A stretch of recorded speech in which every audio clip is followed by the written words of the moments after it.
আমাকে খোঁজো না তুমি বহুদিন, কতদিন আমিও তোমাকে খুঁজে নাকো। এক নক্ষত্রের নিচে তবু একই আলো পৃথিবীর পারে আমরা দুজনে আছি।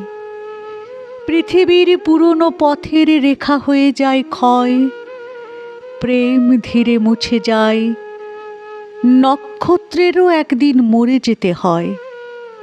হয় নাকি? বলে সে তাকালো তার সঙ্গিনের দিকে। আজ এই মাঠ সূর্য সহমর্মী অঘ্রাণ কার্তিকে প্রাণ ভরে গেছে। দুজনে আজকে তারা চিরস্থায়ী পৃথিবী ও আকাশের পাশে। এবার প্রথম এলো মনে হয়, যেন কিছু চেয়ে, কিছু একান্ত বিশ্বাসে।